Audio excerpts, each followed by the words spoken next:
Hello and welcome to Blender Bite Size. In this video I'll be showing you how to make this material procedurally in Blender.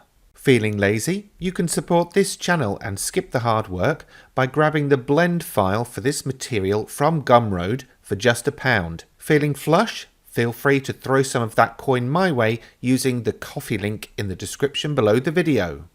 Okay, let's make a start with our sun. Now, a few of you have asked about my setups in the past, so just to let you know, for this particular one, I've just literally got a single icosphere here, which I've got a subdivision surface modifier added to give me a nice smooth surface. Got the camera just pointing straight at that.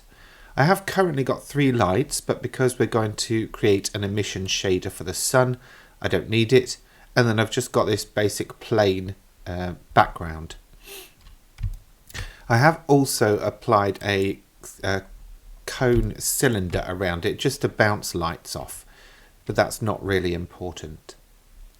Okay, so let's switch over to the shading tab. I've got the camera view set up. I've got viewport shading enabled. I'm using cycles and my GPU. I've already got a material output applied to my object, which is going to be the sun. So now I need to add the rest of the nodes to create the material, and then we'll go on to create the animation as well in this video. So first up, we're going to add a Voronoi texture. So press Shift A, search for the Voronoi texture and apply it. We will also need a principled shader to run that through. So principled BSDF. Connect that to the surface of the material output and connect the Voronoi texture to the base color and the emission strength. No, sorry, the emission color. Right, now if we press Shift on the keyboard and drag a line across these two, it'll give us a connection and also this bit here, which we can then apply a color ramp to. So just move that node until the line that we want to put it on highlights. Next up, I'm going to add a noise texture. Take the factor into the vector of the Voronoi texture. And then I'll press Ctrl T to add a mapping node and a texture coordinate node. I want to use the object output for this. Now for the noise texture, we're going to change it to 4D. Change the scale to 1, the detail to 10, roughness to 0.75, and distortion to 0.5. On the Voronoi texture, we're going to change the feature output to smooth F1. Change the scale to 10, smoothness to 0.5, and randomness to 0.5. So hopefully you can see now what's happening. Now to give us our sun colors, we're going to create those in this color ramp. I'm actually going to add 2 additional colors. This one I'm going to set around 0.75 and this one I'm going to bring in to 0.9. This one, the position is 0.15. Okay, let's go back to this first color, which is basically currently black. We're going to increase the value here to 0.1 and the saturation to 1. Now actually I'm going to drop that down again to 0.025. I basically want a very deep red, and that's going to give us the dark spots in the sun. For this second color, value all the way up, saturation all the way up, and that's going to give us our big bold bright reds. Then for this third color, value again all the way up, saturation all the way up, And we're going to move the hue till we get round to a nice sort of orangey yellow colour, like that. And then this last one I am going to leave as white, and that's going to give us some bright spots.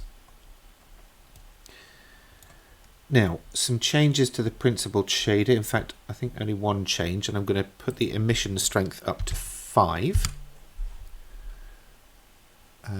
And over here in the scenes drop down, I'm going to select all of my lights. So if you've got any here, get rid of them. Basically, we're relying on just the emission from the sun. Reselect the sun, so we've got the shader here.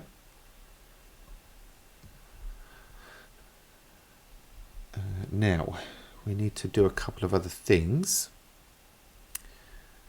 And the first is to animate our sun. So, I'm going to move my cursor down till I get the little crosshair here. Click and drag up until I get another window. Then, from this drop down, choose Timeline. Move your cursor into this window up here and press N for November on the keyboard. And just before I do that, I'm going to make sure I've got the right amount of frames. So I want to do like a 40-second animation, so at 24 frames that would be 480.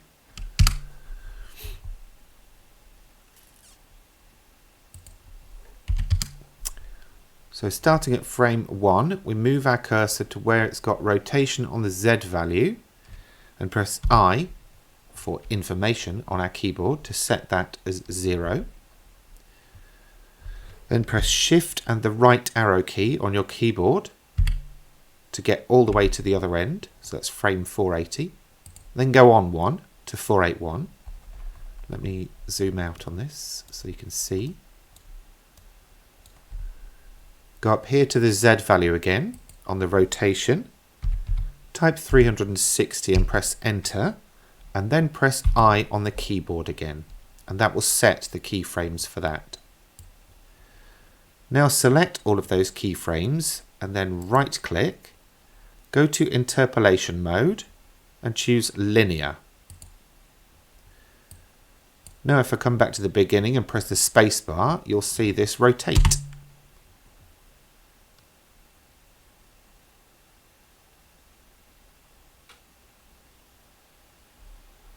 Now if I skip towards the end, hopefully it won't jump.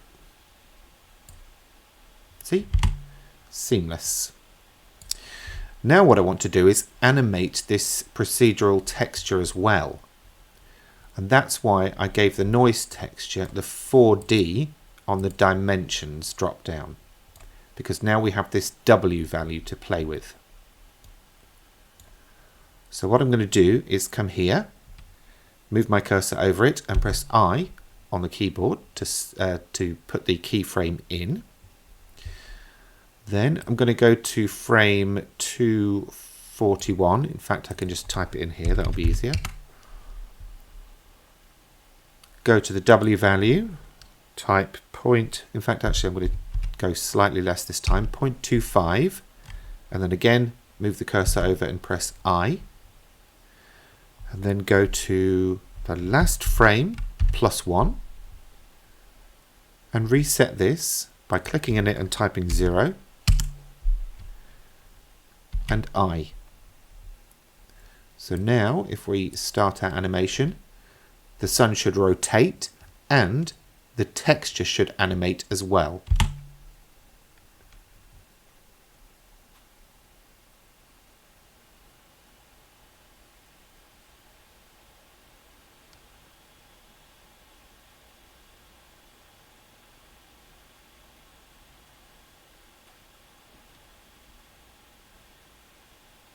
And there you go, no jumping either in the texture, which is good. Right, now that, believe it or not, is everything you need to do to create a very basic animated sun. If you want to make this different colours, obviously it's just the colour ramp. And if you want to play around with the scale of the textures or anything else, that would be done here.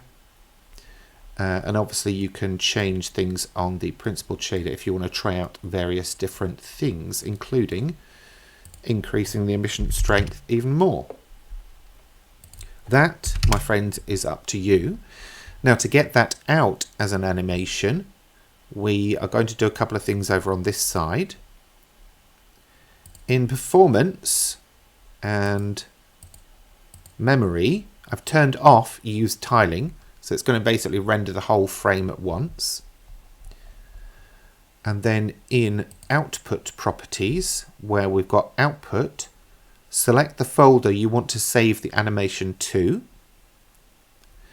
Then change this file format to MPEG, and in encoding, choose MPEG 4. Now, obviously changing these settings will change how much effort this is going to need to render, so I generally leave them as they are.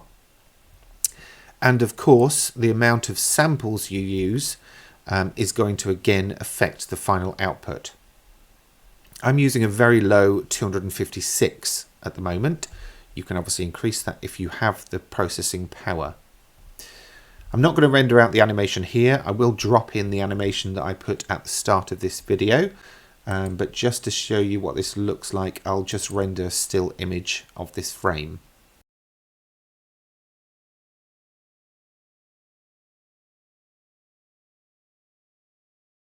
And there we go, 11 seconds to generate this particular frame. A couple of other changes you could make really are to do with the lighting. Where's that gone?